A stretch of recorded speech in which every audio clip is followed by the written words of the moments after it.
خواہ مخواہ میں غیبت نہ کرو، پتہ نہیں کون ہے اور کیوں آئی ہیں۔ عروسہ نے دونوں کو ٹوکا تو وہ منہ بنا کر رہ گئی۔ کیا خبر تمہارے رشتے کے لیے آئی ہوں؟ اس سے پہلے ہادیہ کی بات کا عروسہ جواب دیتی کہ سحرش چاچی دروازے سے آتی دکھائی دی۔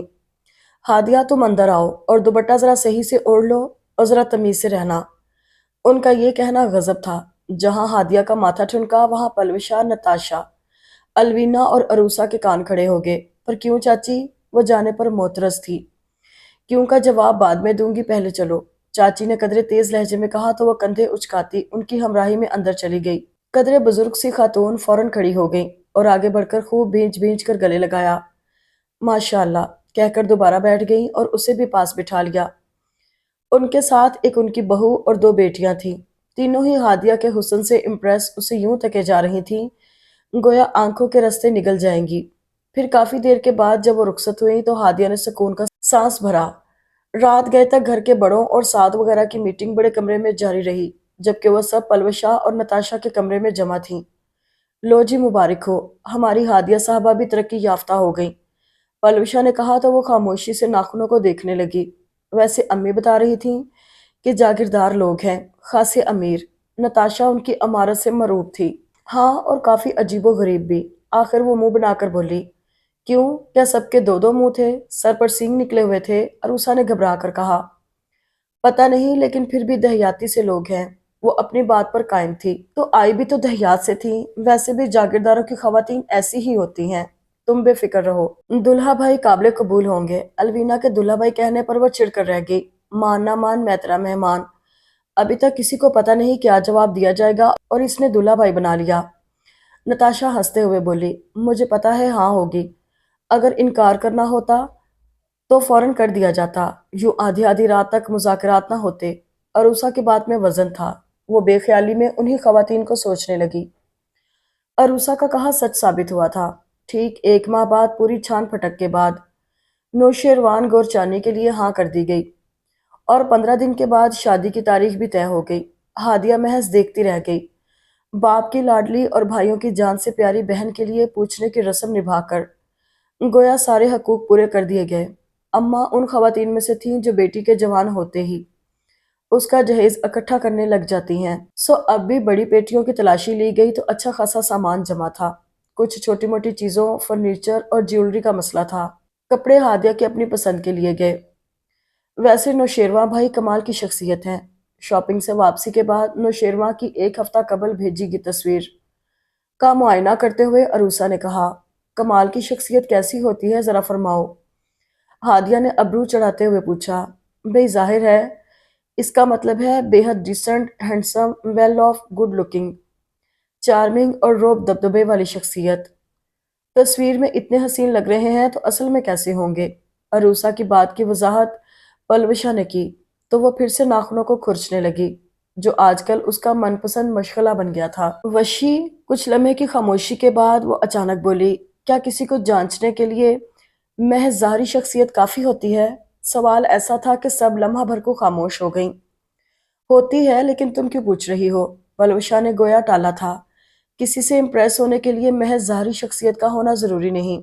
تم کہنا کیا چاہتی ہو؟ الوینا نے پوچھا تو وہ سیدھی ہو کر بیٹھ گئی۔ دیکھو، اب جس بندے کے ظاہری حسن کے بارے میں تم سب نے زمین آسمان ایک کر دیے ہیں، ممکن ہے وہ باطنی خوبیوں میں کنگال ہو۔